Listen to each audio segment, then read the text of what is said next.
Abdomen x-rays. Landmarks. Landmarks are key for abdomen x-rays, and these will be on your test and they will be on your boards, knowing where they are. So where is the xiphoid process? It's at T9, T10. Inferior costal margin, which is your last rib, L2, L3. Iliac crest is about L4, L5. Find your ASIS.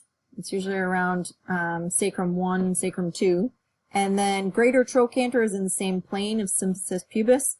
Your textbook may tell you that symphysis pubis may be palpated for a topographical landmark. I would request that you do not use that. Image here. Some patient prep for abdomen. All clothing removed. For female patients, shirt, bra, and pants. If they have sweatpants on or leggings on, that should be fine. But if they have belly button rings, bra, pants with the zippers, or grommets. What are grommets? Those little metal rings that go around the strings of the pants. Those will show up. I put my patient in a hospital gown, worn opening in the back, give them a pillow for their head, obviously clean linen on the table, and give them a sheet for warmth and for modesty. Positioning considerations. We are going to make our exposure on expiration. Make sure your markers are correct and outside pertinent anatomy. Collimation you can use on smaller patients.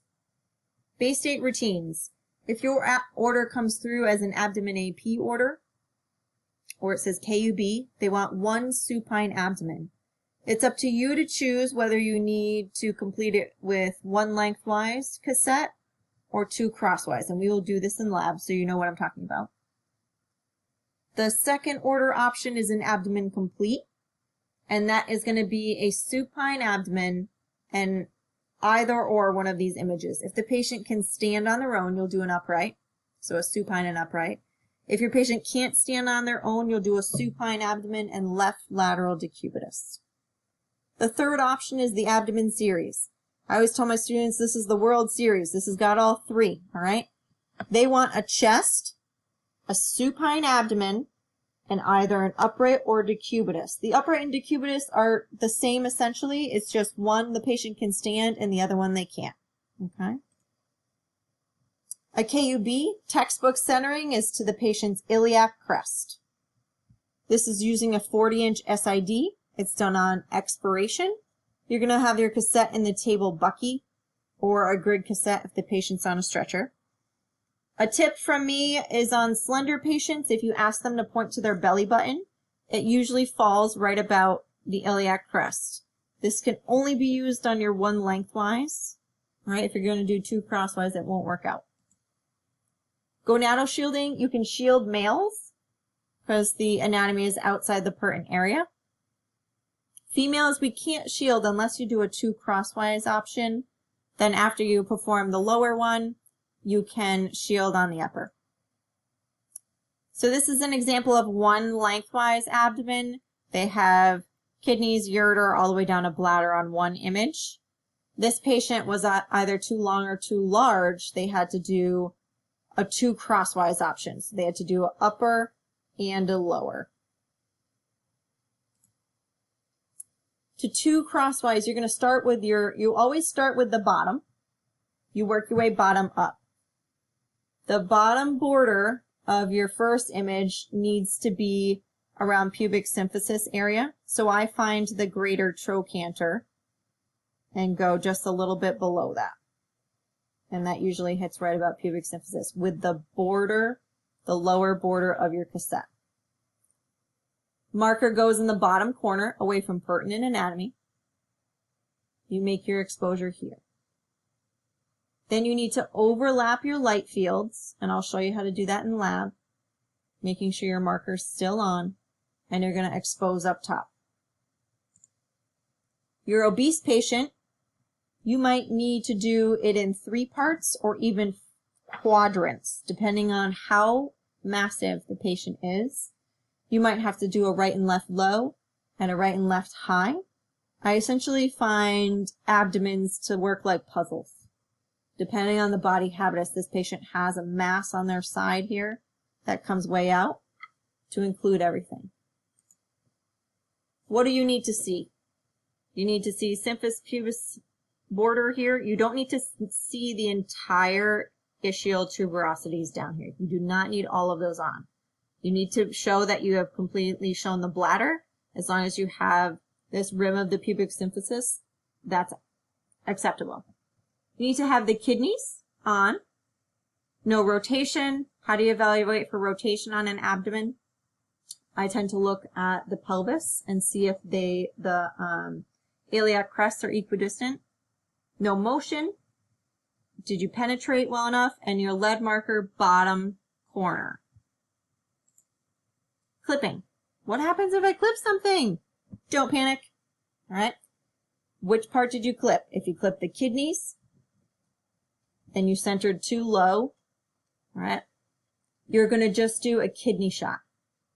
You can use a 10 by 12 right around the xiphoid process here and do a kidney shot.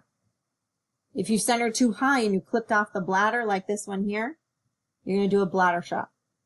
Whenever possible, don't clip the bladder. Why?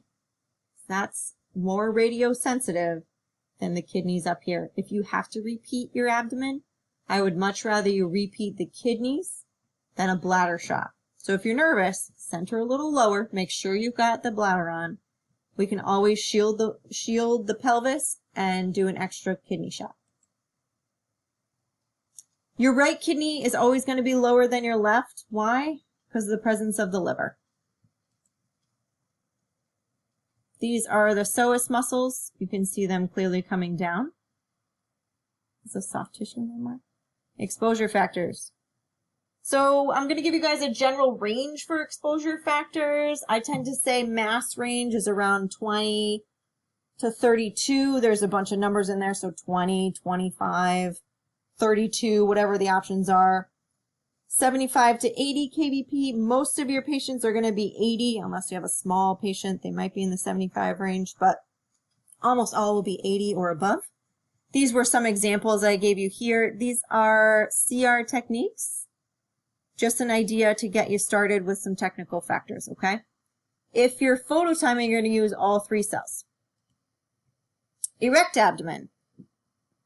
The centering moves up 2 inches. You want to be 2 inches above the iliac crest. The top of your light field goes at the area of the axilla or the armpit.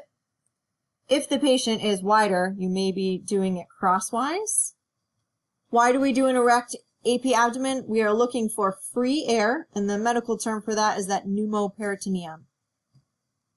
Your textbook wants the patient upright for 5 minutes prior to this exposure.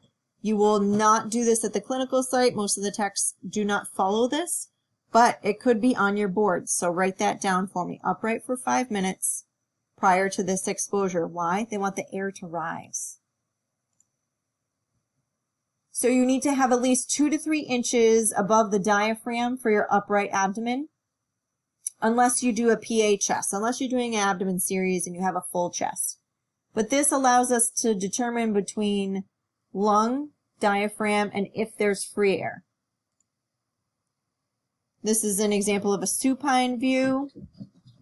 An upright view, you will see air fluid levels. Can you see these straight lines going across? That's because the air has risen and the fluid drops. Left lateral decubitus. So your patient can't stand for their upright abdomen.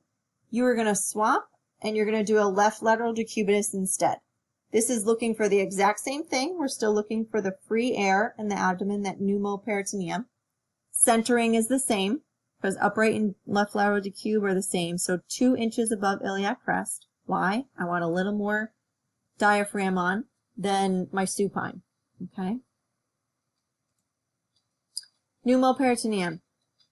Free air in the abdominal cavity. It's caused most often by trauma, surgery, or pathology. You see this small area of air here underneath the white area. The white area is the diaphragm underneath the lung.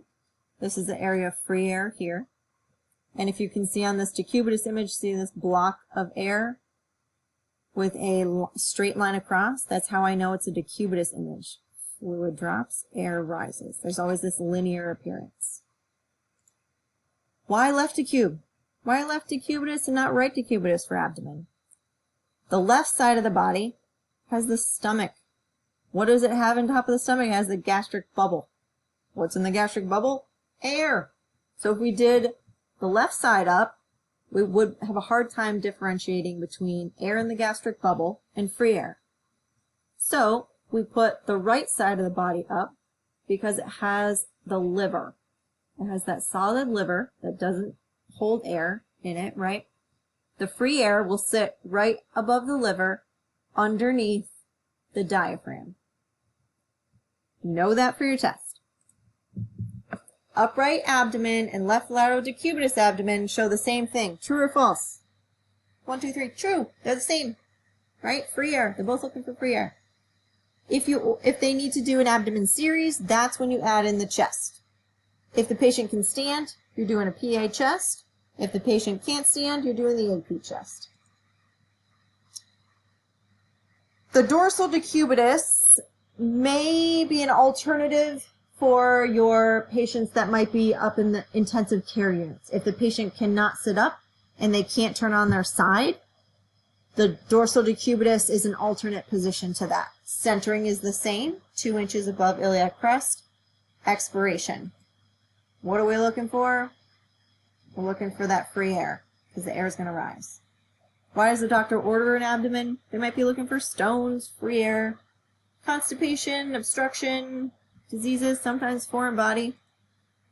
Why do I mean foreign body? People love to swallow things. Kids like to swallow things. Adults like to swallow things if they're having something going on mentally. This is some silverware. These are fridge magnets. Some of our patients also like to stick things up their bottoms, so we do abdomen x-rays looking for foreign objects that have been placed inside their rectums. We also deal with sometimes some drug smuggling for those.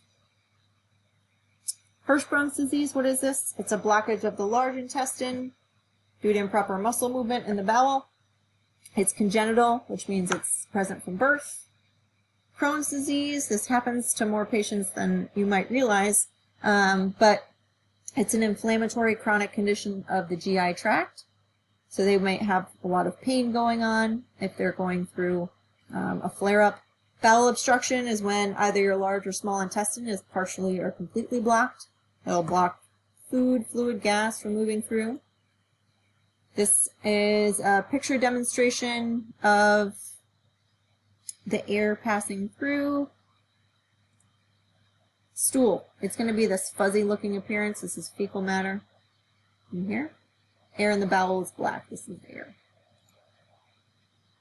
Know your abdomen anatomy for my test. Pretty picture. The end.